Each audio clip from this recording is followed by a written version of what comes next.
Boa tarde, pessoal. Começando agora a primeira de uma série de entrevistas, série de conversas que a gente vai ter sobre CACD. É um calendário de entrevistas dinâmico, pode ser que ele mude e a gente acrescente alguns outros nomes. Esse primeiro grupo de convidados, eles são colaboradores de alguma forma do Grupo Ubico, seja do corpo técnico ou do corpo docente. E a gente vai, a partir da próxima semana também, quando acabar esse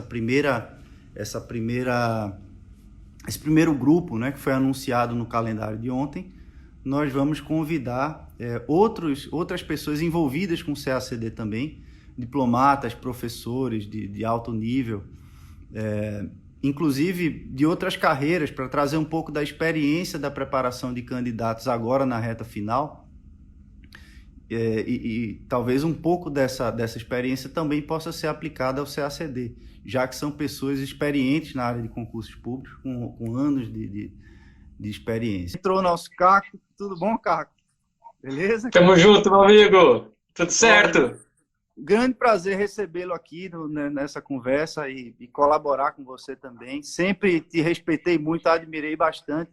Desde a primeira vez que eu te vi, pela primeira vez na internet. Eu falei, esse camarada é diferenciado, ele é sério, ele é competentíssimo e me chamou a atenção. Eu acho que, eu te comentei isso, né? De todos os professores de português que eu vi no mercado, acho que você, que atuam, né, com CACD, você foi quem mais me chamou a atenção e daí a gente começou a conversar, não é?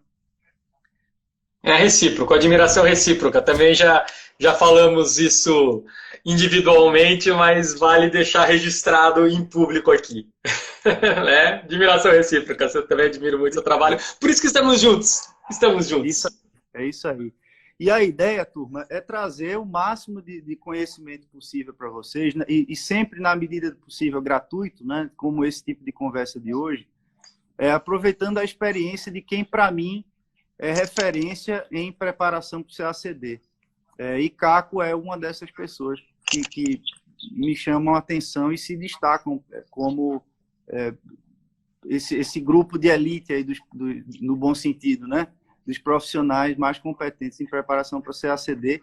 E, além do mais, ele cuida de uma matéria que é a minha matéria do coração. Assim. Por mais que eu não seja da área de letras, seja da área de jornalismo, mas eu acho que o pilar principal de tudo que eu defendo em termos de preparação para o CACD é a qualidade do texto, é o texto persuasivo, né? Que a gente, a prova de CACD, independentemente de ser a prova de português especificamente, é uma prova que avalia a sua capacidade de expressão e de argumentação e tratamento dos assuntos. Agora, claro, tudo isso está enquadrado numa língua e numa linguagem que você precisa adaptar ao receptor da mensagem. Então, quem diz que o conteúdo é mais importante que a forma, e é como as pessoas tendem a se preparar normalmente, né? Devorar e consumir dezenas e, às vezes, centenas de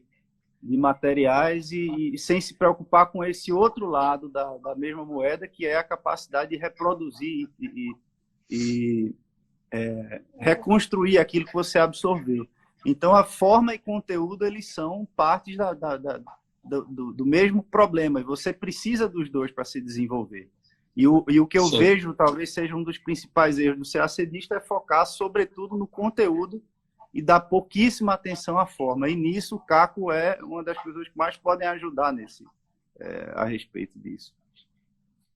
Sim, na verdade, pegando desse gancho que você falou aí, tem um dos pressupostos até da programação neurolinguística, né? O primeiro pressuposto, que é sobre a comunicação, que diz que o resultado da comunicação é o efeito que se obtém. O resultado da comunicação é feito sobre. Então, quem está decidindo agora se a nossa comunicação está acontecendo aqui com precisão, não sou eu. É você, é o pessoal que está aí. Não, aliás, 61 pessoas ao vivaço, que legal, que legal. Então, é o pessoal que está aí. Vocês estão vendo se o que o Marcílio está falando ou se o que eu estou falando está sendo efetivo ou não. Porque se não fica, eu gosto muito de comparar isso com um professor universitário muitos deles, claro, muitos professores universitários, principalmente das universidades públicas, eu fiz USP, isso é comum em professores universitários que trabalham com a pesquisa, né? Então eles são pesquisadores, não são necessariamente professores. Muitos gostam de dar aula e tem essa questão da ciência, mas muitos não, né? Eles não têm essa questão da didática, porque eles querem a pesquisa.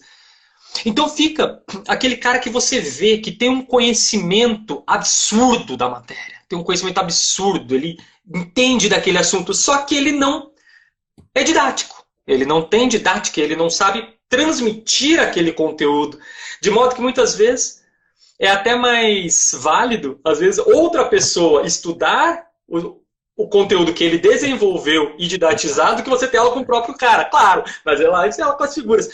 Mas isso aí vem muito ao encontro dessa questão do resultado da comunicação ser o efeito que se obtém. Às vezes o cara sabe muito mais do que o outro, só que a comunicação do outro, por ser melhor, por ser mais clara, acaba atingindo esse efeito da comunicação. Né? Então, essa questão que você está falando aí da forma e do conteúdo, são duas faces da mesma moeda. O que é um grande problema é querer dicotomizar o negócio, como se fosse ou forma ou conteúdo. Né? Um não impede o outro, muito pelo contrário. Né? Usando até a metáfora do Saussure, do significante e significado, de serem os dois lados da mesma moeda. Né? O signo linguístico é uma moeda de dois lados. Não dá para você ter uma moeda só com um lado cara ou só com um lado coroa. Né? A gente pode puxar isso para forma e conteúdo, com certeza. Aliás, do plano da expressão e o plano do conteúdo. Um completa, com certeza, o outro. Até no dia a dia, né, Marcília, essa questão da comunicação é importante. Quantas vezes a gente não briga com uma pessoa porque ela falou alguma coisa pra gente, de outra pessoa a gente aceita a crítica, daquela não, aí o cara fala assim, mas não foi o que ele disse, foi o jeito que ele disse, sabe? E o jeito que a pessoa diz mais do que a palavra, né? E a gente pode trazer isso com certeza para a linguagem escrita, com certeza. Falo por português, claro que é a minha área, que é mais até, né, do que as outras, não falo tanto pelas outras, você fala com as outras até com mais propriedade do que eu, porque você passou por todo o processo, né? Mas na parte de português o foco realmente é a forma dentro desse conteúdo, mas como esse conteúdo está sendo passado, como ele está sendo estruturado, como ele está sendo desenvolvido, que aliás, vamos talvez a gente até entre nesse tópico, né? Isso acabou tendo um peso agora ainda maior, que agora eram 20 pontos, agora são 30 pontos para a questão da capacidade de análise, de argumentação, forma, construção de período, enfim. Tiraram 10 pontos da gramática e jogaram para cá, o que eu achei excelente. Mas, mesmo para as outras matérias, você pode ter um conteúdo absurdo. Mas se você construir um período confuso, esse conteúdo absurdo que você tem não vai ser claro para o seu conteúdo. Ele não vai entender o seu conteúdo, que é como...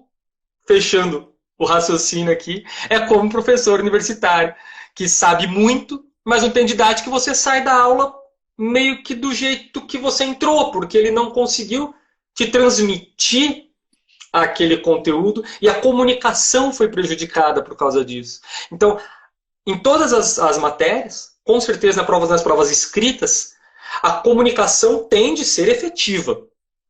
Tende a ser efetiva. É diferente da prova de múltipla escolha. Da prova, no caso, do TPS, de certo e errado. Né? Porque lá, ele compôs o texto. Ele compôs. Se o texto for composto de uma maneira que você não entenda, você também vai ter problemas. Então, assim como ele vai compor aquele conteúdo de modo que você entenda, para você poder julgar se está certo ou errado, na hora que você vai escrever, você também vai produzir um texto de modo que o corretor entenda para ele julgar se está certo ou errado. Senão não adianta nada, cara. É a introdução o que não significa abrir mão do conteúdo.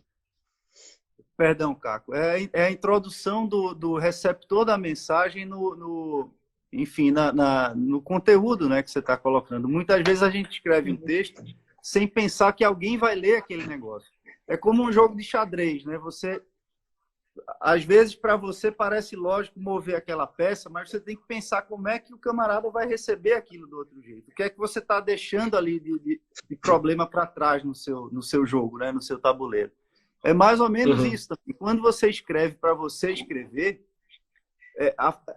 sabe, você não se preocupa com esses pontos fracos, né, em deixar a garganta exposta. E quando alguém lê aquilo, vai identificar imediatamente quais são os pontos falhos do seu texto. Se você escreve pensando que alguém vai ler o que você escreveu, você já muda, já modifica a postura que você Sim. assume no processo de construção do texto. E na linha do que você falou, Caco, vocês percebem que a língua portuguesa ela não está presente só na primeira etapa e na segunda. Ela está justamente expandindo um pouco o raciocínio aliás, complementando talvez do raciocínio do Caco. Ela vai estar presente na narrativa que você vai construir sobre todas as matérias da terceira etapa. Você não está sendo avaliado em língua portuguesa só na prova de primeira etapa, na segunda. Por mais que estejam especificidades diferentes, mas a capacidade de se comunicar e se expressar, ela vai te ajudar em tudo que você fizer na vida. É uma habilidade específica e utilíssima. Talvez seja uma das competências mais valiosas que vale a pena investir para se dar bem na vida, em todos os aspectos, né? Que é isso aí. E aí vocês veem o seguinte, ano passado eu fiz um comentário na época que me chamou a atenção, que foi resultado preliminar do CACD 2019. Aí você vê o primeiro lugar na prova, que foram 2 etapas, né? Ano passado a prova de português foi junta com a de terceira etapa. Primeiro lugar, Luiz Kep, certo? Foi primeiro lugar na prova. Aí você vai ver, ele tirou maior nota em quê? Na segunda etapa discursiva. Só em língua portuguesa, na parte de escrita de língua portuguesa. Ele não foi melhor em história, não foi melhor em geografia, em direito, em nada, só na língua portuguesa. Ou seja, aquela habilidade de se comunicar, se expressar bem, escrever bem, ela transbordou e terminou ajudando em todas as matérias. É bem na linha do que você falou, né, cara? Sim, na verdade, sim, eu digo muito que a português nem precisaria ter no concurso, não precisaria ter matéria língua portuguesa, porque língua portuguesa você julga pelas outras matérias, né? Uma prova bem feita de história, uma prova bem feita de geografia, de economia, os enunciados bem feitos, né? Tanto na primeira etapa quanto na segunda etapa, isso já cobraria o conhecimento profundo de língua portuguesa. Acontece que se não colocar a língua portuguesa, o cara não vai estudar a língua portuguesa. Só por isso. Então tem que ter, tem que ter. Tá certo. Mas o português é o código. O estudo do português, aliás, um dos grandes erros do estudo do português é o cara estudar o português como um fim em si mesmo. Se você pensar o estudo do português como um fim em si mesmo, cara, é a matéria mais inútil do mundo. Mais inútil. O que me interessa classificar essa oração se o meu único intuito for classificar essa oração? Nada. Nada, não interessa nada, né? Assim como eu estudar inglês. Eu vou estudar inglês, vou estudar francês, vou estudar espanhol. Pelo único intuito de decodificar? Não, é para eu ter acesso ao conhecimento produzido naquele código. Para isso que a gente estuda uma língua. Para eu conseguir me comunicar naquele código. O português é isso, é um código, não é um fim em si mesmo, né? Então, como código, ele tem por finalidade justamente a expressão do conteúdo das outras matérias. Né? É só um código, isso é bem... Diga. É quase como aprender a programar num sistema de computador e não criar um sistema, né? Você aprende os códigos e tudo e nunca usa para construir um sistema útil de verdade. A gente falou um pouco essa semana de falar um pouco além das regrinhas, não é?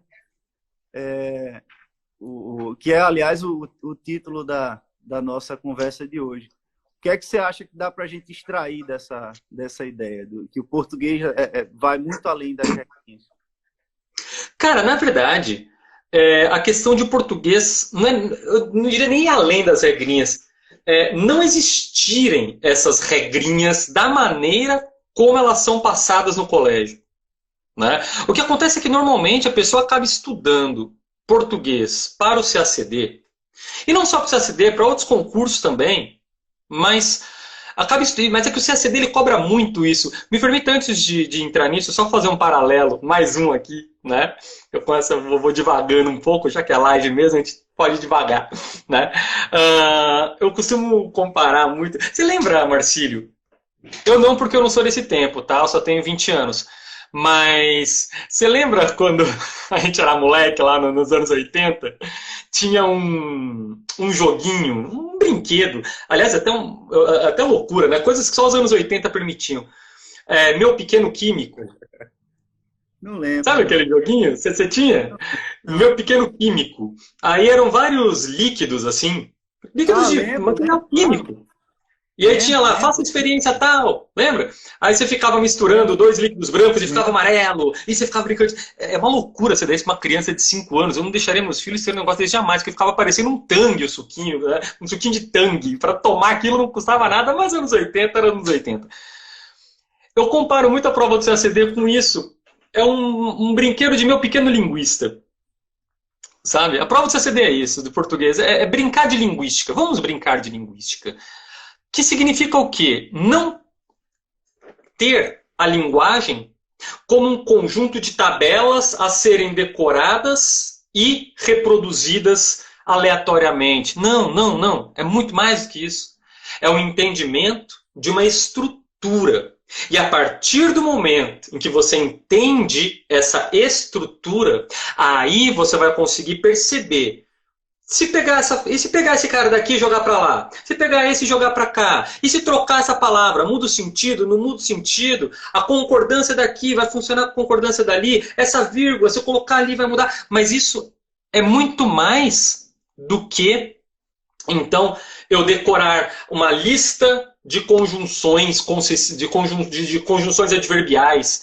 Né? Aí o cara vai estudar lá, pega lá, concessiva final proporcional temporal, concessiva final proporcional temporal, caramba, esqueci mais uma. Cara, não precisa disso. Se eu ler o texto e realmente entender que aquela circunstância é uma circunstância de causa, é uma circunstância de consequência, é uma circunstância temporal, que se eu trocar essa conjunção, às vezes eu mudo a circunstância, mas a ideia passada se mantém, de que eu posso falar a mesma coisa de várias maneiras. A ideia se mantém, mesmo que a conjunção mude. Isso é o raciocínio da linguística. É o raciocínio da linguística. Que é pensar a língua... Só concluindo, desculpa. Que eu pego esse raciocínio da linguística, de ver a língua como uma estrutura, assim como a gente vê outros idiomas. O cara vai estudar francês pela primeira vez, ele não vai falar assim, pô, me dá uma lista de tabelas para eu decorar. Não, ele vai querer entender a estrutura do idioma e perceber principalmente que todos os assuntos estão interrelacionados. A máquina funciona, né, tudo junto. Eu conheço as peças e conhecendo essas peças eu vejo como essas peças se relacionam. Então uma coisa depende da outra, não é fragmentado. Aí o cara pega lá, tô com dúvida aqui de crase. Pô, eu não entendo crase, não entendo crase. Aí o cara vai lá, abre lá, página 329 da gramática, crase. Tá vendo? Não estou entendendo nada. Claro que não. Por quê? Crase é uma consequência de eu conhecer artigo, de eu conhecer preposição, de eu conhecer o pronome. O cara, às vezes, ainda não diferencia um A pronome demonstrativo de um A pronome oblíquo e quer entender crase, que é a aplicação disso junto com a preposição. Se você entender a base, a crase é óbvia. É óbvia. Tanto é que a aula de crase, por exemplo, é uma revisão dos As, não é um assunto. Crase não é um assunto, é uma consequência. Só que isso é, então, esse entendimento da linguagem como um todo. E é isso que o CACD cobra. É esse entendimento mais profundo. Então, quando eu falo de ser muito além das regrinhas, é justamente essa percepção de que a linguagem não é criada artificialmente como um conjunto de tabelas em que se diz, decora aí, sem saber aplicar. Por isso até que a minoria das questões do CACD são meramente, friamente conceituais. A minoria. Né? Aliás, você não vai encontrar, por exemplo, uma questão assim, como aqueles vestibulares do início dos anos 90, que grifavam um termo. O termo em destaque é oração subordinada adverbial causal, B, oração subordinada, substantiva, objetiva direta? C, não é a mera classificação. Né? Essa estrutura é igual àquela? Se eu trocar isso aqui, mantém a estrutura morfológica ou não? Muda a morfologia, mas mantém o sentido? Aí que você está entendendo a linguagem como um processo, cara. Aí volta naquilo que a gente falou no começo, a linguagem como comunicação. Aí que é o foco. E esse é o foco do estudo. Agora, o que estava acontecendo? É muito diferente, então, de eu simplesmente pegar aqui pegar um Bechara, né? E ficar lá decorando ponto por ponto. Então, o grande passo, tanto inicial quanto até dos estudantes mais avançados para o CACD, é desapegar do conceito como finalidade. O conceito é o início. A partir do momento em que eu tenho o conceito, eu posso começar a aplicar aquilo no entendimento textual. Principalmente porque a prova de português, Marcílio, é a única prova que o Google não faz. A única prova que o Google não faz. Né? Poderia ser com consulta tranquilamente. Não ia mudar nada. Mudar nada. Pode levar. Leva a Bechara, leva a Celso Cunha, leva o Wise, leva todo mundo para a prova. Fique à vontade. Porque ou você entende a estrutura, que eu não sei qual texto vai cair. Eu não tenho como saber. É diferente, por exemplo, sei lá, de história. Não é a minha área, mas pelo que eu penso que seja. História, pô, tal fato aconteceu, tal fato é assim. Então, ó, vai perguntar tal fato, eu sei aquele fato, ele vai perguntar aquilo. Português, eu não sei qual texto vai cair, não tenho como prever. São infinitas possibilidades de texto. Então, eu tenho que entender a estrutura para, na hora, perceber como essa estrutura é aplicada naquele contexto comunicacional. Por isso que poderia ser com consulta facilmente. O Google não consegue saber. O Google não vai analisar ali na hora aquele texto. É você que vai ter que analisar aquele texto na hora. E para isso, a teoria como conhecimento do código. Isso é fundamental, cara. E é essa percepção que falta muitas vezes no estudo. Eu percebi, Caco, né, nessa sua fala agora, né, nessa explicação, uma visão muito próxima do que eu vi no Comunicação em Prosa Moderna. Não sei se você concorda comigo, no aspecto de identificar as relações lógico-sintáticas né, enfim, entre os períodos e tudo mais,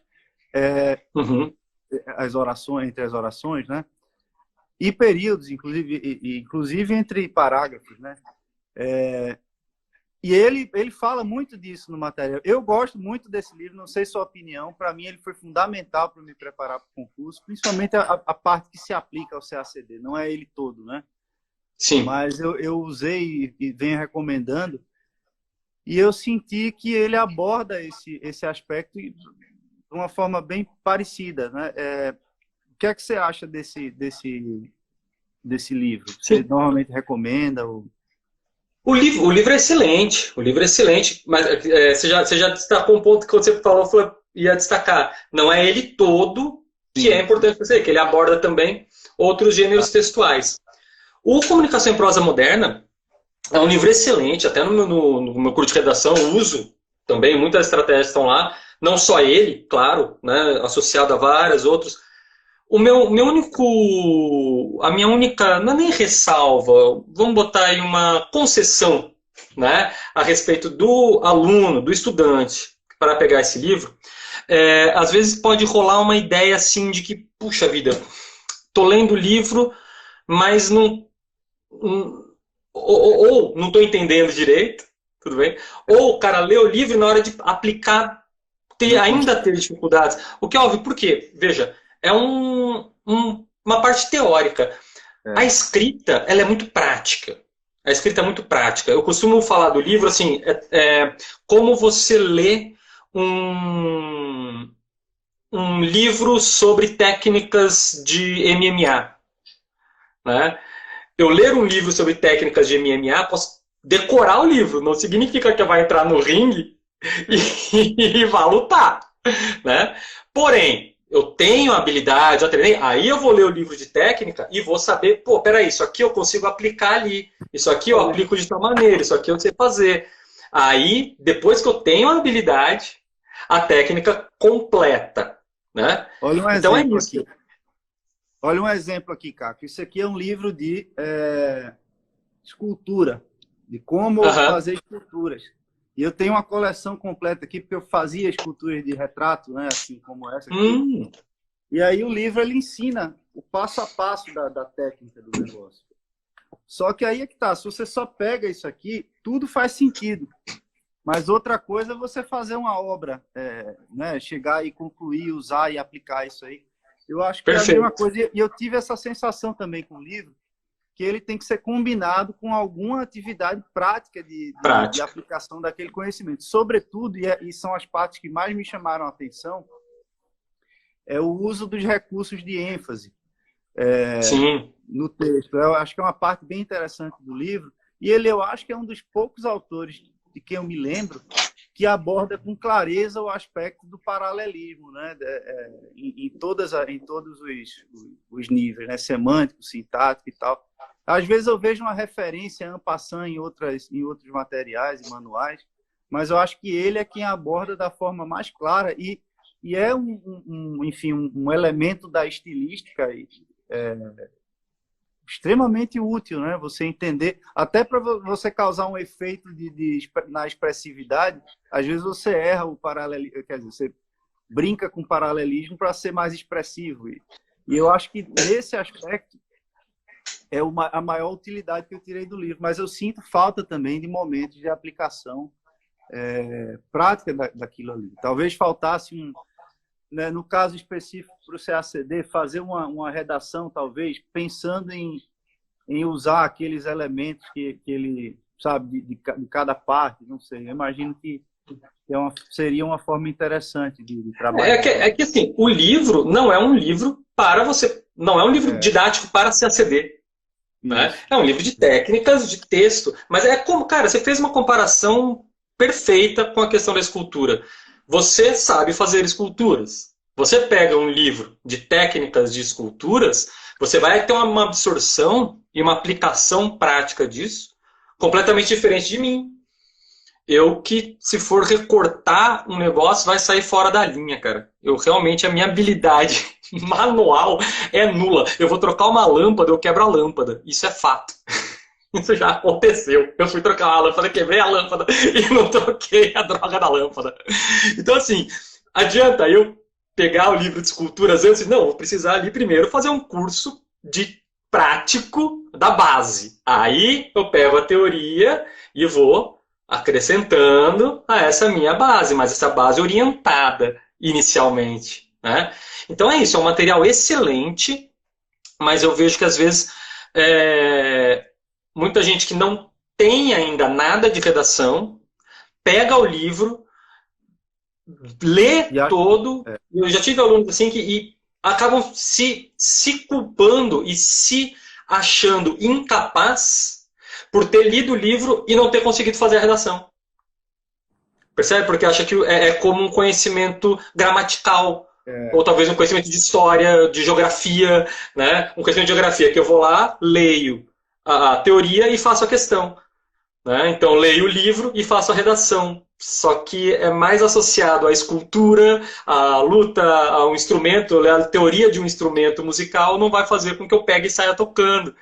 Mas se eu sei tocar, aí eu posso pegar a teoria e eu vou saber o que fazer com ela. Então, a redação é mais para esse caminho.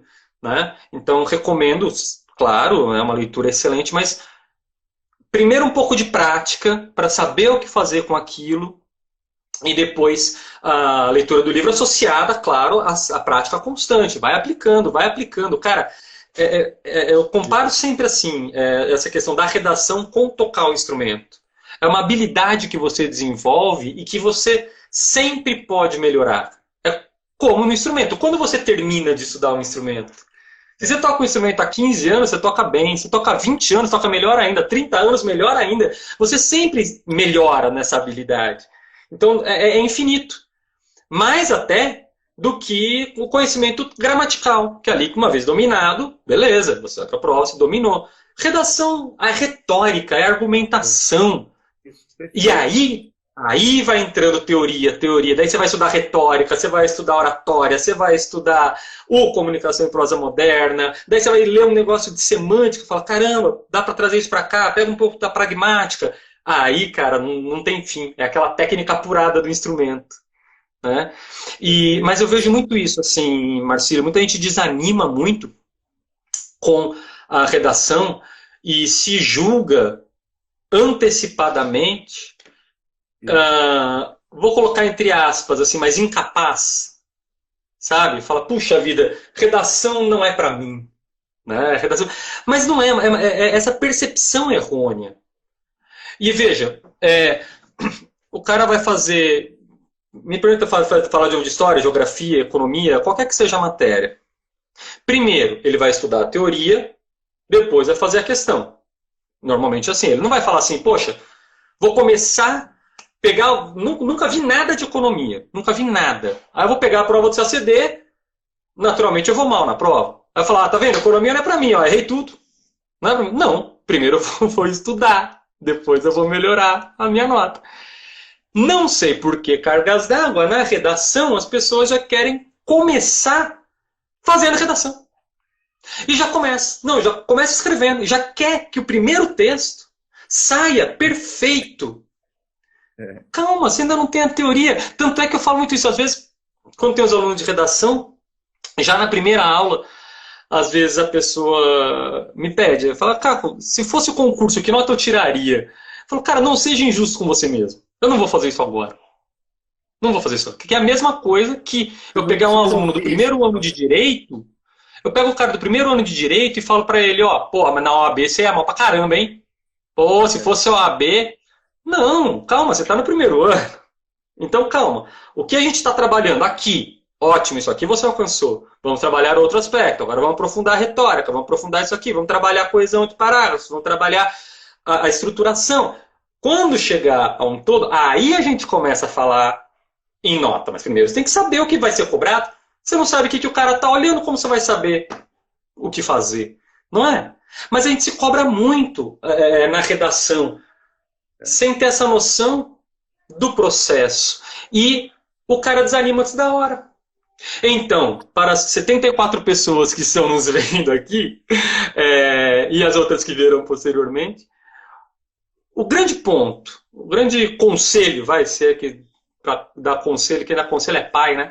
Mas o grande conselho que poderia dar inicialmente cara, redação é um processo. Entenda isso. Né? Não se julgue incapaz antes de desenvolver esse processo. Como eu pegar hoje um acordeon, não conseguir tocar e falar, tá vendo, acordeon não é pra mim. Não. Aliás, eu que sou doido para aprender acordeon, um dia eu ainda o farei. Não, é pior ainda, cara. É meu projeto para os 70 anos. Com 70 anos eu vou começar a aprender acordeon. E o pior é você querer se comparar o seu primeiro dia como tocador de acordeon com o Luiz Gonzaga, né? E o pior é isso. Eu acho que você tem que se comparar hoje com quem você era ontem, né? A questão do processo. Você está num processo, num sistema. Isso é mais importante do que você ter um foco no produto final do negócio. Se você tem um sistema em que você se preocupa, em que hoje você vai ser talvez o pior redator do mundo, mas amanhã você já não vai ser mais. E aí depois você vai melhorar nesses aspectos gradualmente. É como aquela zona de desenvolvimento proximal, como se chamava antigamente, Vygotsky. Você trabalha naquela faixa de carência que você pode desenvolver. Você não vai além daquilo, senão se gera uma frustração. É como você colocou perfeitamente. Você trabalha passo a passo e vai dominando até que você chega num ponto que fica cada vez mais difícil melhorar o texto. Né? Chega uma hora que você evolui rápido, né? Eu imagino.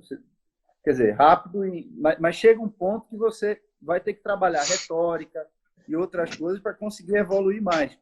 Mas o processo ele é muito mais importante que você já pegar a sua primeira redação e querer que seja uma peça do Monteiro Lobato, né? Sim.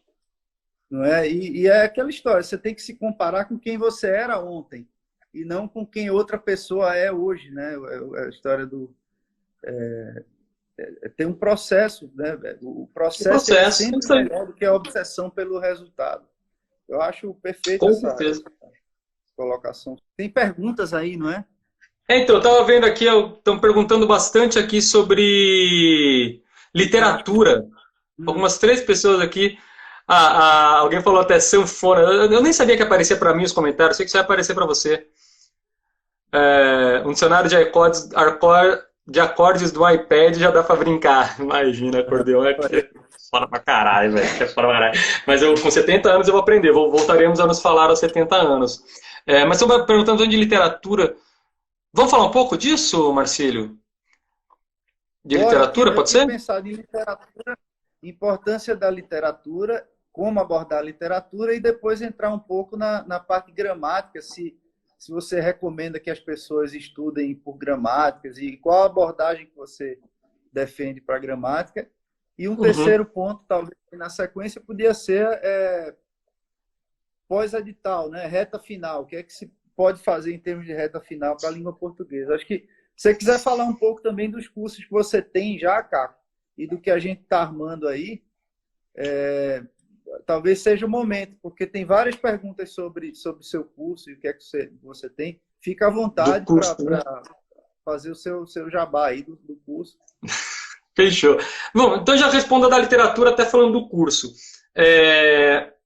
O que acontece? Na verdade, o curso tem 2 cursos, né, que se complementam. Um curso é o Gramática em Espiral. O Gramática em Espiral, por que chama Gramática em Espiral? Até nesse assunto que a gente estava falando, né, que os assuntos todos, eles estão relacionados. Então, é um absurdo, Marcílio, né, e até puxando já junta tudo, né, a questão que você falou do estudo da gramática, ponto de partida da gramática. O cara chega no fim de um curso de gramática esquecendo o começo do curso. Se você pensar isso, já mostra que, na verdade, você não entendeu nada. Na verdade, você não entendeu nada. Porque como que eu vou falar, por exemplo, em oração subordinada substantiva, se eu esqueci o que é um substantivo? Pera, mas a oração substantiva, cara, quando o cara não diferencia uma oração adjetiva de uma oração adverbial, eu não vou explicar a oração adjetiva e adverbial pro cara. Eu vou explicar adjetivo e advérbio. Ele não está diferenciando um do outro. Ninguém tem dúvidas entre a diferença entre um predicativo do sujeito e um adjunto adverbial. Tem dúvida entre adjetivo e advérbio. Não está identificando a morfologia. A maioria das dúvidas de sintaxe começam na morfologia. Então, como é que o cara chega no final da sintaxe esquecendo a morfologia? Pera. Então, é porque não está aplicando o negócio. Você não está entendendo nada da sintaxe. É claro que ele vai dar problema. Né? Como eu falei agora há pouco da crase. Eu vou estudar crase, mas eu não lembro da diferença do artigo, da preposição, do pronome oblíquo e do pronome demonstrativo, porque eu vi faz tempo. Então não tem como, cara, porque é a aplicação disso. Né? E justamente por isso chama gramática em espiral, porque essa noção de que a todo momento os assuntos estão ali, rodando, gravitando em torno desse eixo, que é a semântica, que é a finalidade de tudo isso, que é a comunicação, que volta para o que a gente falou no começo. Né? Então tem esse curso, o curso Gramática em Espiral, que é o curso teórico. E paralelamente ao Gramática em Espiral é o curso de aprofundamento. Na verdade, não é que você faz o Gramática em Espiral depois o outro. Os 2 cursos são juntos, eles se conversam. Né? Então, o curso de aprofundamento são os 15 simulados. E já vou responder até a questão da literatura, já puxando a partir disso. São 15 simulados que eles são feitos de acordo com as aulas do teórico. Então você pode fazer só os simulados, por isso que eles são separados. Quem já tem o conteúdo e quer só usar como revisão, beleza, revisa pelos simulados. Porque as matérias elas vão aparecendo progressivamente. Só que as matérias anteriores, elas continuam aparecendo. Então no simulado 7 tem lá a matéria nova, né? Mas a matéria dos 6 anteriores aparece. No 8, a nova e tal. Então é sempre progressivo. Então você chega ao final já tendo fixo tudo o que veio antes e vai sempre relembrando, porque a prova do CACD não trabalha com caixinhas. né? É tudo misturado. Então a gente vai sempre jogando mais coisa ali, mas não vai tirando o que... Então já chega ao final entendendo o que é essa relação entre um e outro que a prova cobra. E compondo desde já. Então, viu a teoria, aplicou. Viu, aplicou. Já entendendo a questão, porque tem muito dessa também. Entender o que a banca quer. Como a banca pensa. As questões são milimetricamente calculadas para isso. E a literatura, então, para o CACD, ela entra... Bom, no curso, como que a gente tem a literatura? Já fiquei até pensando isso, né? Eu falei, cara, como é que eu consigo fazer o cara ganhar tempo? Porque, cara, uma coisa que se a CACDista não tem é tempo sobrando. Né? Se o cara tem tempo sobrando, alguma coisa está errada aí. Né? Então, os simulados, eles acabam sendo temáticos. Então, os temas dos simulados são os movimentos literários. Então, no simulado a gente fala lá do quinhentismo, no outro a gente fala sobre o barroco, no outro arcadismo, no outro primeira geração romântica, segunda geração romântica, terceira... Então, no começo da aula eu já explico o movimento literário temático.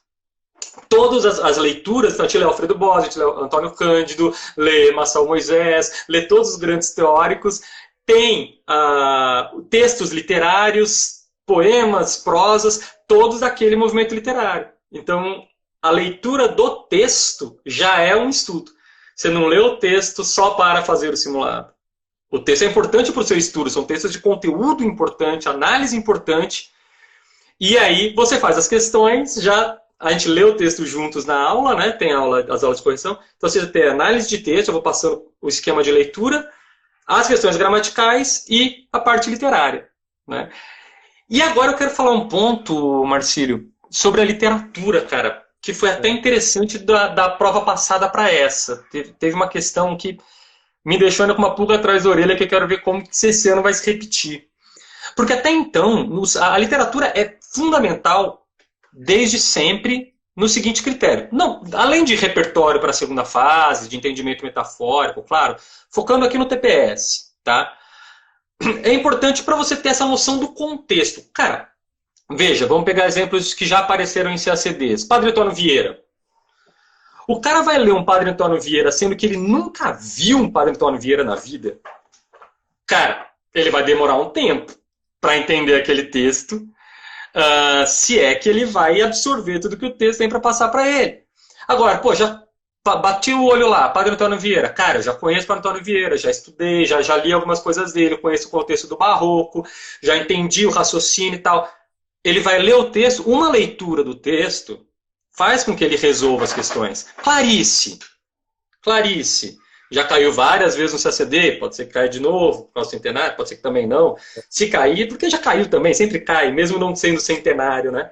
Mas Clarice, se o cara nunca leu Clarice, e pega uma Clarice, assim, pela primeira vez de supetão, cara, não é na hora, assim, que ele bate o olho e saca o que a Clarice está falando, porque é aquela questão da análise humana, aquele questionamento humano, aquela questão do significante não resolver o sentimento, a caixinha de nomes de sentimentos, olhar para cenas simples, como se fosse a primeira vez, alcançar aquela epifania da Clarice. Cara, você não faz isso na hora da prova. Né? Então a literatura, ela entra como muito importante, como bagagem para você ler o texto uma vez e entendê-lo. Você ganha muito tempo. Você pega um texto, por exemplo, como aquele da prova do ano passado, um texto, cara, delicioso, do Augusto de Campos sobre a Bossa Nova, que caiu na prova do ano passado. Só que, pô, cara, é um texto de uma página do Augusto de Campos falando sobre o contexto da Bossa Nova, trouxe o João Gilberto, trouxe a Tropicália. Se você não tem noção nenhuma desse contexto, dificilmente você leria aquele texto uma vez e absorveria tudo que a questão exigiria. Teria que acabar lendo 2, 3 vezes. Pô, você é um texto de uma página, e o tempo que vai. Então, a prova de português toma muito tempo do candidato quando ele precisa, de fato, ler o texto 2, 3 vezes. E eu conhecendo Machado de Assis, beleza, bati o olho lá, vi que vai ter um texto do Raimundo Faoro falando sobre Machado de Assis. Ótimo, já conheço o contexto. Conheço o contexto do realismo, sei os questionamentos que o Machado fazia, já entendi isso tudo. Opa, vou ler o texto? Pô, já trouxe. Assim como qualquer outra área, né? Veja, você é diplomata. Se você ler um texto sobre a atividade da diplomacia, claro que você vai absorver muito mais do que eu. Porque você vai fazer as relações, você vai já entender o que é útil e o que não é daquele texto, o que é importante e o que não é daquele texto, certo? Então a literatura sempre teve essa função principal na prova do CACD, não é como aquela literatura do vestibular, livros obrigatórios, vai perguntar sobre a história, ou você lê o livro ou se dá a mão. Né? E é imprevisível, porém, né?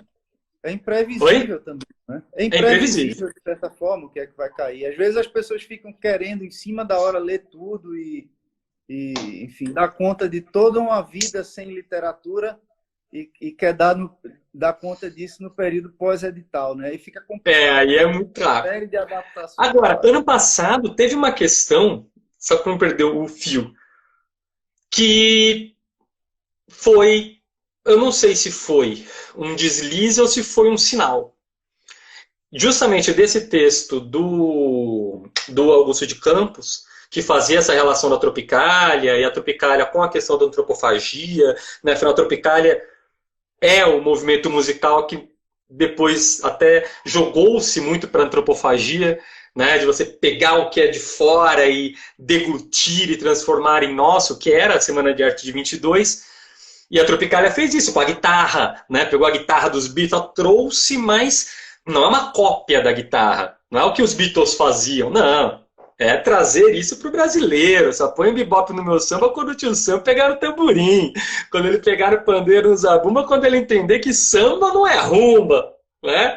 Então a gente tem aquela questão da antropofagia. E ele fazendo todas essas relações. E teve uma questão que perguntava sobre... Falava dessa questão do deglutir, fazendo um paralelo com o movimento antropofágico e o movimento verde-amarelo, o verde-amarelismo, da época da primeira geração modernista. Só que no texto não falava do movimento antropofágico em si, nem do verde-amarelismo.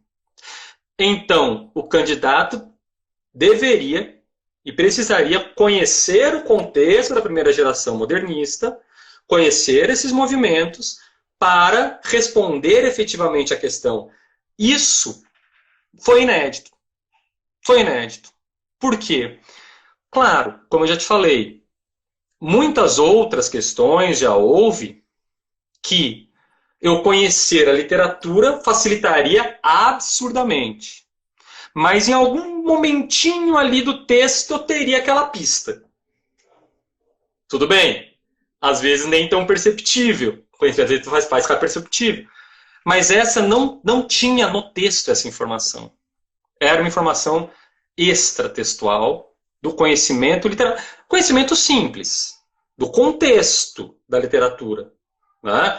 Mas então, como eu falei, não sei se foi um deslize ou se foi um sinal de que, cara, queremos sim que você, candidato, tenha ao menos uma noção geral dos conhecimentos literários. Quando eu falar arcadismo, quando eu falar barroco, quando eu falar primeira geração modernista, né? Quando eu falar até mesmo em cubismo, por exemplo, né? Quando eu falar em concretismo, né? Até movimentos artísticos, como se relaciona, como que, então, os outros movimentos literários, os outros movimentos artísticos, se eu falar em impressionismo, expressionismo, dadaísmo, de repente... Como que isso influenciou o movimento literário? Percebe? Então, isso pode ser um sinal, um bom sinal, claro. Já que, para a segunda fase, é interessantíssimo. Como que a gente fala, Marcelo, de identidade nacional, sem falar da Tropicália, sem falar da primeira geração modernista, sem falar da tentativa falha do romantismo em criar a imagem nacional na primeira geração romântica? O que foi aquilo? Comparar aquilo com o modernismo, com depois uma terceira geração modernista. Né? Sem falar de um Vidas Secas, por exemplo, de um Morte e Vida Severina. Percebe? Então, assim, tem essas bagagens. Até mesmo, imagine que caia lá Morte e Vida Severina. Se eu não conheço, cara, a obra, não que eu já precise ter lido. Aliás, recomendo uma animação. Já viu, Marcílio, uma animação que tem do Morte e Vida Severina no YouTube? Tá no YouTube. Recomendo a todos aí. Bota lá, Morte e Vida Severina animação. Acho que vai aparecer. Cara, genial, muito bem feita. E a obra na íntegra, né? Muito bom. Mas imagina, nunca vi Morte e Vida Severina. Não sei do que se trata. Você vai ler ali, meu nome é Severino, não tem outro de pia. Como há muitos Severinos que é santo de Romaria, deram então de me chamar Severino de Maria, mas isso ainda é despouco. Cara, o que está falando? O que isso representa? Não é? Então a literatura, o Marcelo até falou que essa animação é sensacional. Sensacional mesmo, cara. Cara, é outro entendimento da obra. Outro entendimento. Eu vou rever. Aí até agora, mesmo. eu já vi, mas eu vou rever agora quando acabar. Quando acabar a nossa conversa aqui, eu vou rever. Ah, sim. Cara, eu já revi, trevi. Eu, quando não tenho nada pra fazer, assisto. Vejo essa animação. Eu acho genial. E até mesmo em temática, você vê. Aquela questão. Que ano que... Não me lembro se foi 2015, 2014. Enfim. Falando da literatura de cordel, da inovação no conceito de tradição, fazendo esse paralelo com a literatura de cordel. Cara, isso é conhecimento da cultura popular. Você olhar para o lado... Aliás, a prova da segunda fase, vamos puxar um pouco também já agora para a segunda fase, né, nessa questão da literatura. E não só da literatura, mas do conteúdo que a gente estava falando no início, a partir da forma. A prova da segunda fase eu vejo muito como uma reflexão sobre a realidade. Sabe? Você olhar para o lado e falar assim, cara, para que eu acumulo esse monte de informação? O que eu faço com isso? Para que eu estudo economia? Para que eu estudo política internacional? Para que eu estudo até literatura? Para que eu estudo gramática?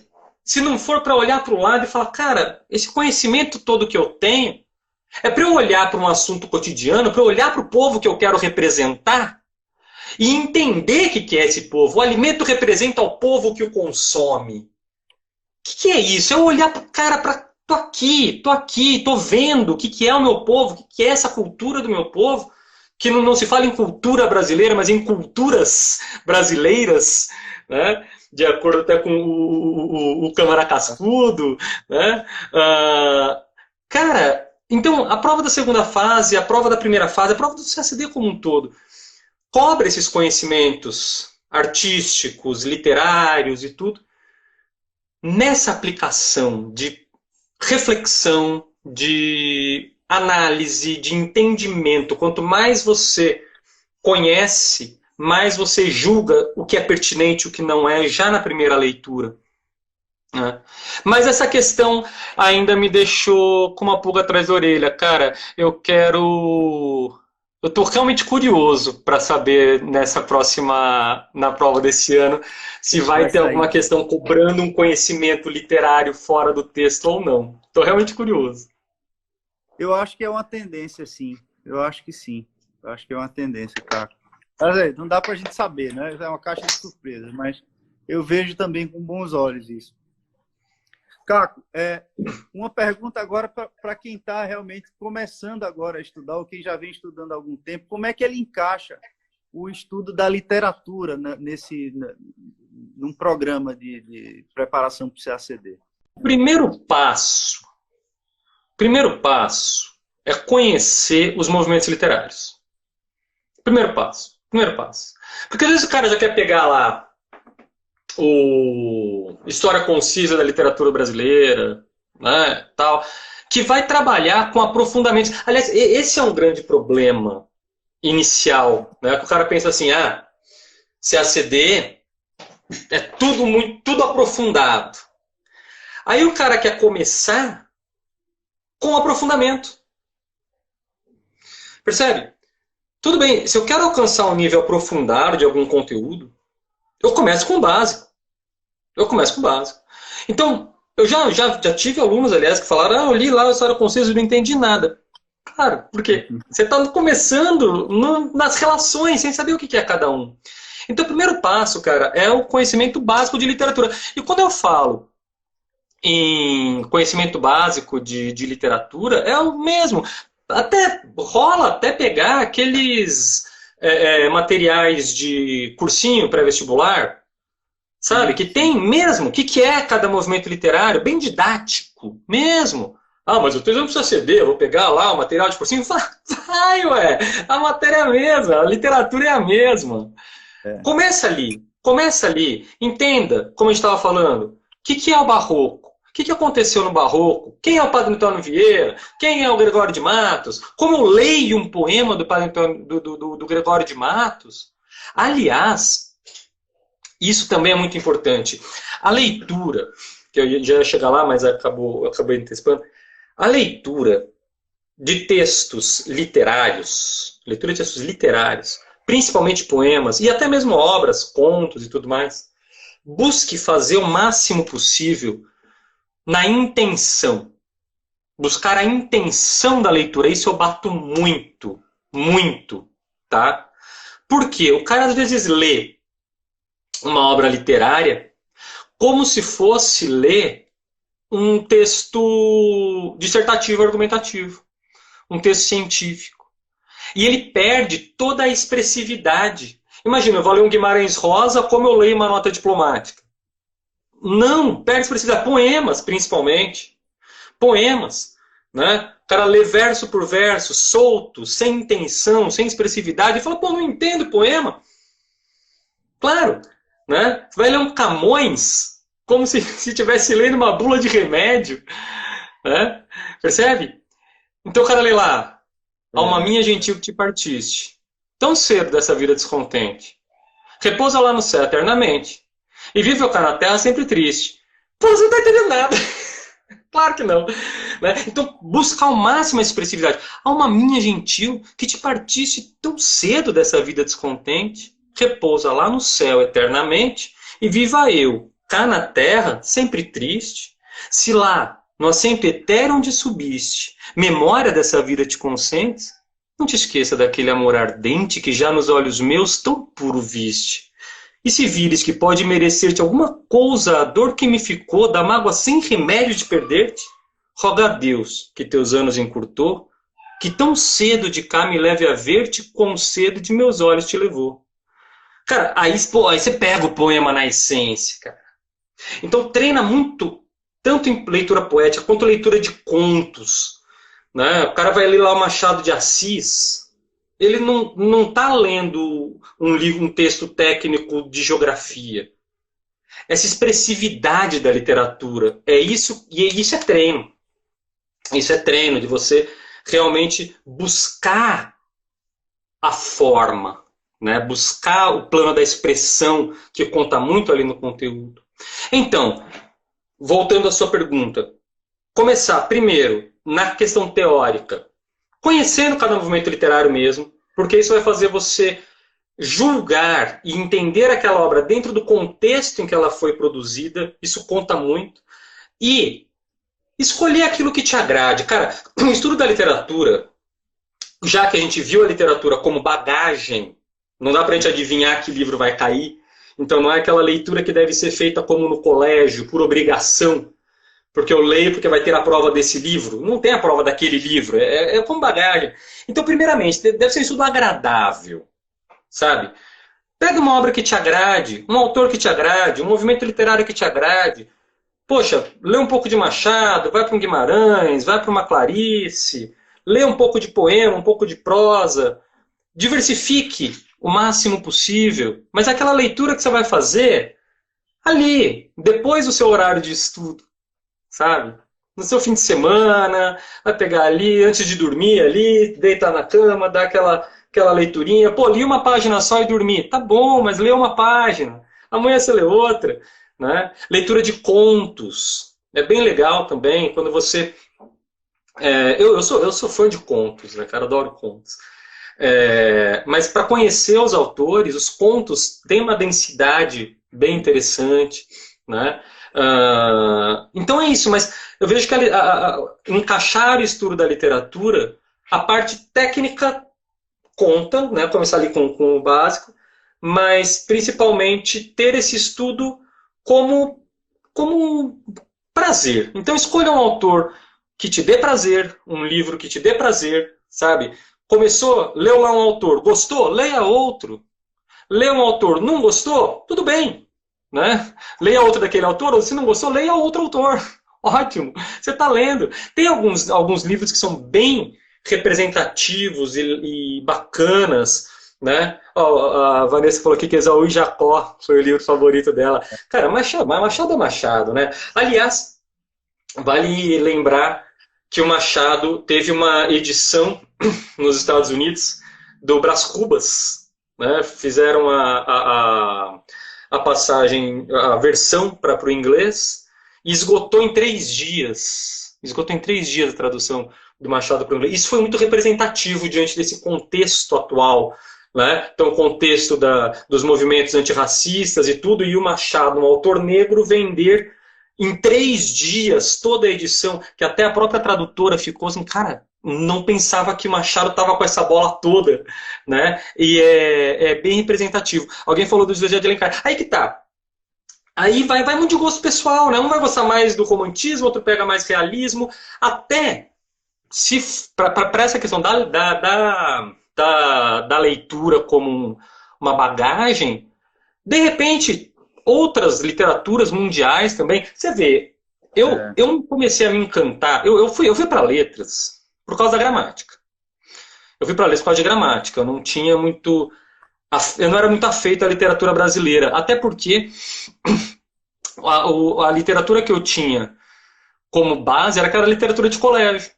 Justamente. Às vezes, e é engraçado, às vezes o pessoal fala, pô, o cara foi fazer letras porque ele já era apaixonado por... Não. Sou ator desde os 13 anos de idade, então eu tinha essa questão com a arte, né? Tinha essa noção artística, uma carinho muito grande pela arte e tal. Gosto muito de literatura de cordel, isso desde moleque, a questão da cultura popular e tal, mas a literatura brasileira, por exemplo, Machado não é para adolescentes. O negócio é esse. O grande problema, falando de Machado, é que o colégio pega uma obra que não é feita para adolescente e dá para um moleque de 15 anos ler para fazer uma prova. O cara já está odiando aquilo porque tem que fazer uma prova. E ainda passa um texto que não é para ele. Percebe? Tá tudo errado. Mas eu odiava Machado como todo bom aluno do ensino médio, né? Como todo bom aluno, como todo aluno mediano do ensino médio. Talvez os bons alunos, um ou outro, talvez saia do ensino médio gostando de Machado, mas não foi o meu caso. Minoria, mas é minoria. Minoria. O que me encantou para a literatura, o que me fez ir nesse caminho, foi Dostoiévski. Foi o livro que mudou minha vida. Crime e Castigo. Eu sabia que você ia dizer isso. Quase saiu antes. Eu sabia. Você ia falar isso. Por que você sabia que Dostoiévski? Pela expressividade, pelo quanto ele explora a alma humana, os conflitos e tudo mais, aquele caos, aquela coisa. Eu achei que você ia dizer isso. Aliás, eu guardo até aqui é o central aqui, não só essa obra, mas essa edição. Foi esse aqui, ó. Se forem ler Crime e Castigo, leiam essa edição de tradução do Paulo Bezerra, da editora 34. A única que presta no infinito, tá? Porque é traduzida direto do russo, uma tradução sensacional, tá até amarelo já o meu, mas eu não abro mão deste volume, que foi o livro que realmente mudou, assim, né? Então, assim, poxa, quero me abrir ainda para literatura. Nem precisa, às vezes, ser a brasileira, se tiver, assim, às vezes pega aquele trauma do ensino médio, né? Não gosto de literatura brasileira. Tá bom, começa com Dostoiévski, começa com Tolstói, um Pushkin, um Chekhov, né? Ou mesmo um Flaubert, Madame Bovary, uma obra deliciosa, né? Ou vem aqui para a literatura portuguesa, talvez, pega lá um Essa de Queiroz, né? Cara, então você pode também ir comendo ali pelas beiradas, para entender o que influenciou até a literatura brasileira, se tiver essa aversão à literatura, se faz você lembrar do colégio, né? Se permita seduzir por outras áreas, Se não, ó, Guerra e Paz, do Tolstói, cara, uma obra excelente, excelente, né? Só vai precisar de um pouco de paciência para ler, mas é uma obra excelente, né? Ou então vem para a literatura brasileira, já de cara. Tem obras curtas e deliciosas e simples para começar, por exemplo, Triste Fim de Policarpo Quaresma, por exemplo, para quem não tem muito contato ainda com a literatura, é uma obra fácil, tranquila. Memórias do Sargento de Milícias, né? São obras fáceis assim de você começar, né? Ana Karenina, agora o pessoal começou a jogar literatura russa, aí é a minha grande paixão, né? Uma das, né? Eu comecei, eu lembro, um dos primeiros romances que eu li, que eu gostei muito, acho que era fim da adolescência, eu acho. O primeiro que eu lembro que eu peguei porque queria ler de verdade, não porque o colégio mandava, né? Foi o Dom Quixote. Dom Quixote. Adorei a experiência. Eu comecei por ali. Eu tô lendo agora. Eu tô lendo agora em espanhol. Eu tô lendo em espanhol. Eu queria treinar meu espanhol. Eu falei, quer saber? Vou pegar o Dom Quixote para ler. Aí tô lendo aos pouquinhos. Aos pouquinhos. O Caco, a Vanessa, ela fez uma pergunta aqui antes, que eu acho que talvez falte uma pequena observação só para arredondar e atender exatamente a pergunta que ela fez, que é o seguinte.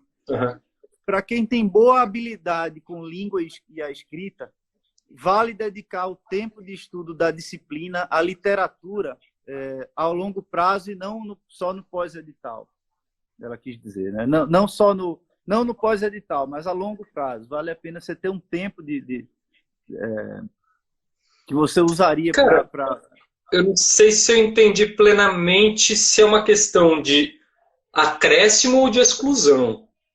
Exclusão. Eu entendi que ela abriria mão do tempo que ela teria separado para o estudo da língua portuguesa para dedicar à literatura, uma vez que ela já domina com mais facilidade a escrita e gramática. É que a prática é fundamental, né, Marcílio?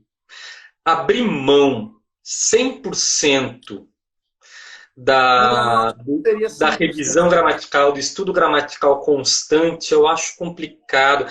Veja, se eu ficar 6 meses sem dar uma aula sobre um determinado assunto, talvez a gente volte enferrujado.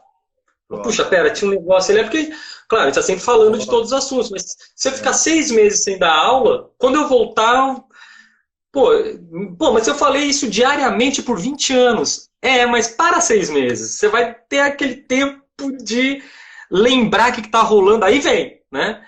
Então, por mais que você já tenha um domínio de uma matéria qualquer, parar completamente, eu acho bem arriscado. O que você acha, Marcílio? Não, eu nem sei se foi isso que ela disse exatamente, de excluir totalmente, não. Talvez achar um meio termo aí, talvez se ela sente uma carência maior em literatura, vale a pena ter um tempo programado, como as pessoas fazem normalmente. Tal dia eu vou estudar tal matéria, sabe? Como se literatura fosse uma matéria à parte no CACD. Como, por exemplo, como o Rômulo Dias, ele gosta de estudar, de tratar a história da política externa do Brasil quase como se fosse uma matéria à parte, por causa das especificidades. E é diferente de como a gente normalmente estuda a história do Brasil, pelo assunto, pelas obras e referências e tal. Você acha que dá para separar um pouco, como se fosse quase que uma matéria à parte? Eu acho complicado.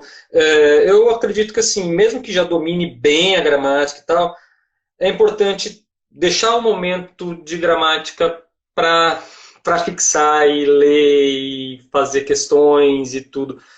A gramática é importantíssima. Mas, assim, talvez deixar um tempo menor, não vou, se eu já estou pronto em gramática, se já é a minha matéria ali né? Talvez você não precise fazer 4 horas por semana, estuda 2 e 2. Né? Aí vai muito de cada um, né? Você que trabalha com orientação de coaching, né? Vai muito de cada um, né? Em que momento a pessoa está. Eu fico muito receoso em falar sim ou não, porque eu não estou considerando os 65 casos diferentes que estão me ouvindo agora. né? Então, assim, você tem 60 pessoas, você tem situações diferentes. Mas joga a literatura, assim, nesse caso de pegar um livro mesmo, ler num momento mais de tranquilidade. Eu iria por isso. O que é muito interessante, assim, se você já tiver num grau assim, de real aprofundamento, não, cara, já tô bacanudo aí para a prova de português, tá tudo certo. Nessa questão gramatical, de ir pegando, por exemplo, textos e um estudo focado para a identidade nacional, para a construção cultural, né? Talvez ler alguma coisa realmente do Câmara Cascudo, do Tinhorão, né? Falando sobre cultura popular, falando sobre, enfim, essa identidade por meio da arte, né? Isso é bem interessante também, né? Porque tudo conta, né, cara? O CACD é uma prova maravilhosa por causa disso, né? Tudo é importante, se a gente for pensar. Então eu poderia falar, cara, leia isso, leia isso, leia isso, leia isso, estude história da arte, porque tudo pode contar, né? Agora, tem que ver, então, em que situação a pessoa está para ver se vai no aprofundamento ou não. Agora, não adianta falar, então, aproveita e estuda história da arte, né? Se a pessoa ainda não estudou política internacional. Eu gostaria que as pessoas só tivessem português para estudar na vida. Eu gostaria. Mas eu não posso partir desse princípio, né? É a diferença da andragogia, né? Do estudo para adultos, né? Diferente da andragogia para pedagogia. Né? Pedagogia você vai considerar que o cara é aquilo, a profissão do cara é aquela. Agora, na andragogia, não. Você tem de considerar que as pessoas têm uma vida, uma rotina de adultos, né? Diferente e que, cara, tem que se adaptar. Tem que se adaptar. Mas, assim, resumindo a ópera, né? Aprofunde, desde que isso não prejudique os outros conhecimentos e não abra mão da revisão constante de gramática. Não abra mão. Né? Porque a prova relaciona conceitos, então é importante sempre estar com os conceitos na cabeça e para poder relacioná-los. Né? Tá. Não sei se foi claro. Ficou, para mim sim, acho que sim. Já que você entrou nesse tema de revisão e tudo mais, e aí, claro, eu bati muito nesse ponto essa semana. O pós-edital, ele não é pós-edital para todo mundo. Ele é pós-edital, de fato, essa é a minha visão nesse aspecto. O pós-edital, ele só é pós-edital para quem quer passar esse ano. E esse quer dizer o seguinte, se julga competitivo o suficiente para fazer a prova e ter chances de passar. Então, aí cabe uma reflexão pessoal, intransferível, de a pessoa saber, veja só, esse ano agora, eu não vi o edital todo, eu não escrevo bem, não tenho a prática da escrita. Eu tenho muita coisa ainda para dominar, eu não vi todas as matérias, mas aí saiu o edital, eu vou mudar toda a minha vida para me adaptar a essa prova que vai ser realizada daqui a 2 meses. Eu defendo que essa é uma estratégia errada. Primeiro você se prepara e depois você passa a tratar o pós-edital como um pós-edital de fato. E aí, já fazendo essa ressalva, eu queria pedir sua opinião sobre dicas que você daria para quem está de fato num pós-edital, ou seja, aqueles candidatos que são realmente competitivos nesse momento, viram que saiu um edital, existe uma expectativa, pelo menos, de que essas provas se realizem a partir de 31 de agosto, né? Acho que vai exigir, claro, um esforço tremendo de articulação com governos estaduais e municipais. Tudo pode acontecer até lá, mas se esse calendário se mantiver, se essa proposta se mantiver, temos prova em 31 de agosto. E o que é que você recomendaria para quem, de fato, hoje é competitivo? O que é que essas pessoas deveriam fazer agora, até a prova, no tocante à preparação em língua portuguesa? Cara, considerando que o cara já tem a noção, tem o bloco da matéria como um todo, né? Tem um bloco notário todo. Sim. Nesses momentos finais, eu acredito sim que é bem importante rever os conceitos, porque tendo a noção da matéria como um todo, você consegue rever os conceitos aplicando. Então, de repente, volta lá. Pega os pontos principais, pega seu fichamento, suas anotações lá do início, e veja lá o que você anotou de substantivo, adjetivo, advérbio, pronome, preposição, o que naquela passada ainda não estava tão claro, mas que agora, quando você tem a noção da matéria como um todo, você já consegue perceber os links, né? Mas assim, e questões, né? E questão. Questão. Mas talvez assim, vê um pouco da teoria e joga para a questão. Leitura de texto, muita prática, né? Isso é bem... Eu acredito que agora, pós-edital, é isso, cara. É questão, é revisar a anotação objetiva, e questão, para aplicar isso aí. É o que está ao alcance do cara que já está pronto, né? Que já tem a teoria. Isso aí. Né? Beleza. Valeu. Turma, alguma pergunta para a gente finalizar o papo e eu fazer umas considerações finais? Talvez o Caco possa responder mais uma pergunta. Dá tempo, Caco, de mais uma pergunta? Dá. Eu tô tranquilo aqui. Meus filhos estão me esperando lá para jogar videogame, mas eles esperam mais um pouquinho. Eu tô prometendo daqui a pouco, turma. Eu prometi a semana inteira para eles que no sábado à tarde eu ia jogar videogame com eles. Aí, se eu não jogar videogame com eles agora à tarde, pelo menos um período também do dia para o meu filho. Alguém perguntou aqui da melhor gramática. Cara, eu tenho um vídeo no YouTube. Entra lá no meu canal do YouTube, Caco Pena Prova de Português. E tem um vídeo chamado Qual a Melhor Gramática? Tá? Eu não vou conseguir responder agora isso, porque lá justamente eu analiso várias dessas gramáticas que estão aqui atrás. Eu mostro acho que umas 20 gramáticas lá naquele vídeo.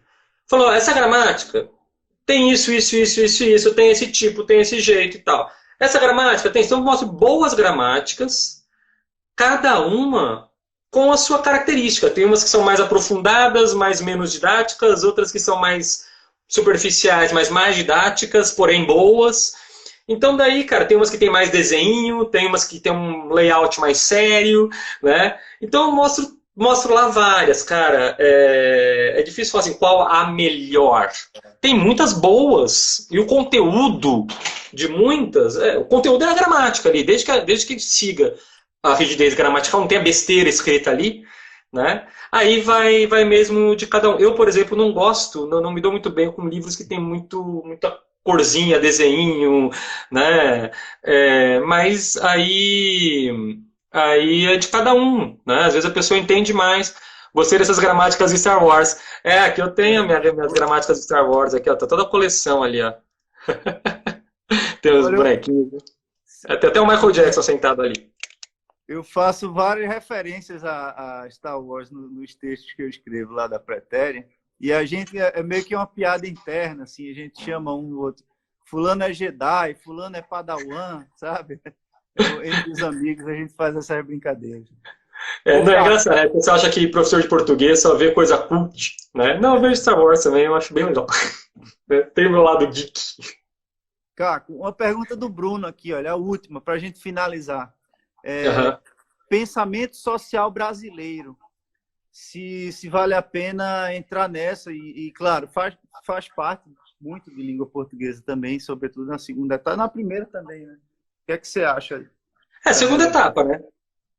Segunda fase, que trabalha muito. A linha temática principal da segunda fase é a identidade nacional. Né? Seja com a metáfora da terceira margem do rio, seja com a questão do alimento que representa o povo que o consome, seja fazendo uma ponte com a literatura de cordel, né? Enfim, a questão da identidade nacional, pensamento social brasileiro. Justamente por isso, né, Marcílio? Você conhece esse povo que você quer representar lá fora? O que você está representando? Quando você fala, quero ser diplomata, significa o quê? Né? O que eu vou fazer? Então, a redação é o único momento, cara, que você tem para mostrar para a banca que você é mais do que um mero acumulador de informações. É o único momento sem lançar para a banca isso. Mais uma vez, é a única prova que o Google não faz. Porque é uma prova reflexiva.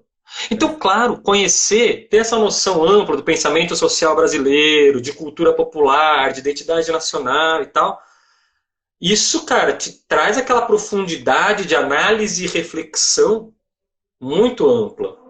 Ainda mais agora que isso tem ainda mais ponto na segunda fase. A questão da estrutura, da análise, reflexão e tal, isso tem mais peso ainda na segunda fase, então ainda mais importante. Mas, se estiver pensando num contexto de li aqui, fiz a questão, li aqui, fiz a questão, li aqui, fiz a questão, não é isso que você vai encontrar estudando pensamento social brasileiro. Aliás, não é isso que você vai encontrar estudando literatura também, dificilmente. Né? É tendo essa noção do processo. A gente tem muito pouca paciência com o processo. A gente quer um resultado objetivo logo de cara.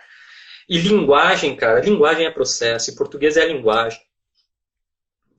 Então, mas resumindo, vale, com certeza, mas assim, como aprofundamento, né? Depois que já tá legal, tô, bacana, já tô fazendo a prova, os itens do edital já estão ali meio dominados, aí beleza, vamos estudar pensamento social brasileiro, vai estudar filosofia, vai ler isso aí tudo é bem legal, mas depois, domine o edital primeiro, não adianta aprofundar sem ter a base, eu parto muito desse princípio, sabe?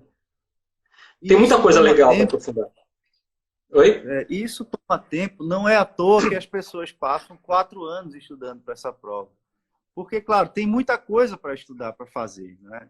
A média de tempo de aprovação é 4 anos. Então, E é um estudo encantador, né, cara? As matérias às vezes é encantador. Bom, como eu te falei, né? Eu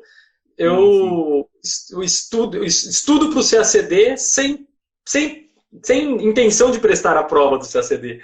É que é um estudo encantador, você começa a conhecer outras visões. A história do CACD não é a história que a gente viu no colégio, né? É outra coisa. E aí, uma coisa vai puxando a outra. O cara às vezes se encanta por aquela matéria, o que é natural e ótimo que aconteça, e quer ir muito além, de estar por um encanto pessoal, né? Anota isso aí, né? Opa, quero estudar tal coisa. Beleza, depois que você passar, aí, cara, aí o mundo é seu, aí você vai estudar por prazer. Mas, por enquanto, infelizmente, a gente tem que se atentar às matérias do edital primeiro. Isso. Primeiro a matéria do edital. Paciência, mas eu não gosto tanto dessa, eu gosto mais dessa. Tá, mas você quer fazer a prova ou não quer? Então tem uma questão pragmática aí que a gente não pode abrir mão, né, cara? É complicado. Por isso que eu não presto concurso, eu gosto de estudar por prazer. Então, aí, cara, mas aí eu não vou prestar. Se eu fosse prestar, teria que estudar economia. Mudar a pegada, né? É claro. Jacques, e vamos contar para o pessoal o que é que a gente está armando, então, nessa nossa parceria aí do Caco Pena, Grupo Bico. O que é que você pensou para o nosso curso? Pois é, rapaz. Então, fui convidar, com muita honra, convidado pelo Marcílio para fazer um curso para o Grupo Bico. O Bico. E estou produzindo, tá quase pronto já, pronta a estrutura do curso. Vou gravar aí, é um curso de revisão finalíssima. Né? Revisão, assim, para quem já está, como o Marcílio falou ali, para quem já está na cara do gol. Né? Por quê? E vai justamente fazer isso. Vai ser um curso que vai revisar os tópicos principais de gramática. Só assim, o sumo do sumo do sumo. Né? Para a partir disso, o cara só lembrar. É verdade, tem isso. Nossa, é verdade, tem isso. Caramba, é isso. Associado com questões de provas anteriores daí. Né? Não é como o curso de simulados. O curso de 15 simulados lá que eu falei, são inéditos, né? Questões inéditas, detalhadamente em relação à prova, sim, mas são simulados inéditos. E depois tem questões anteriores. A cada simulado tem 10 itens de provas anteriores, 150 no total.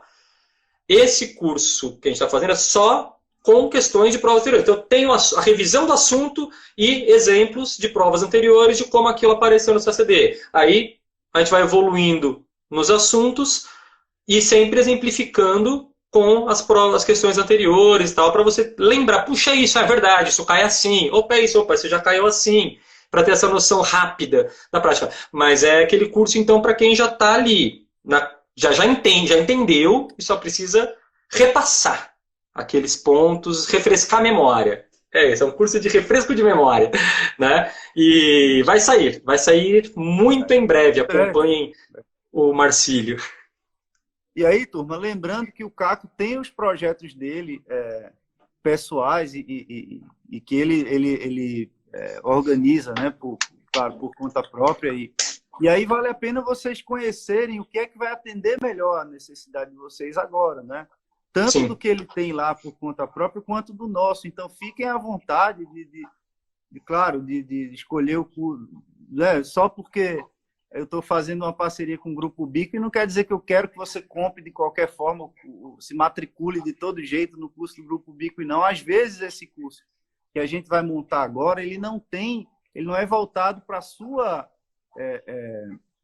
o seu objetivo nesse momento. Então, talvez valha a pena fazer um curso de português com o Caco em outro formato, no formato que ele já tem, aliás, no curso dele. E aí eu recomendaria isso, que vocês vissem o que é que vai se encaixar melhor no que vocês querem, porque o mais importante é que vocês se preparem bem, né? E eu sempre vou recomendar o Caco como professor de língua portuguesa, independentemente de a gente ter um projeto juntos ou não. Eu fiz questão de convidá-lo para esse curso conosco, de revisão final, porque pela admiração que eu tenho, pela qualidade que eu sei que ele vai trazer, e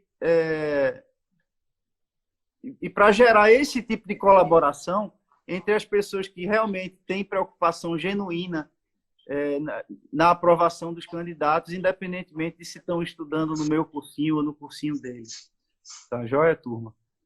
Então é isso que a gente trouxe para você hoje. Foi um papo muito legal. A gente vai fazer outro. Espero que o Caco aceite meu próximo convite. Com certeza, só chamar. A segunda etapa. Vamos fazer um outro específico para a prova de segunda etapa, se você Bora! topar. Bora. Quando com certeza. Passar a prova objetiva, a gente arma isso de novo. Fechou. Espero que vocês tenham gostado. Acho que o tempo foi curto, né, para tanta coisa. Assim, nós dois tendemos nós dois falamos bastante, que eu acho bom, porque a gente tem coisa para ajudar. Pior é se a gente falasse pouco, né? Fica ali. Dá certo? O que você acha aí, Marcílio? Acho que sim, acho que não. Mas foi ótimo, Marcílio. Adorei o bate-papo. Faremos outro em breve. Tá, joia. Vai ficar gravado também, turma, lá no meu IGTV, lá no IGTV. Esses 2 vídeos vão ficar gravados lá. Tá bom, turma? Forte abraço. Daqui a pouco tem outra, hein? Às 15 horas do Brasil, vou conversar com o Rômulo Neves, meu colega também, professor do curso de Política Internacional. Ele vai dar uma aula sobre as atualidades do mês e falar um pouco dessa pegada final aí do Política Internacional. Tá bom, galera? Bom fim de semana a todos e até mais. Obrigado, Caco, mais uma vez. Foi ótimo. Valeu, Marcílio. Valeu, pessoal. Abração. Tchau. Bora estudar. Bora estudar que a prova tá aí. Tchau, tchau. Tchau.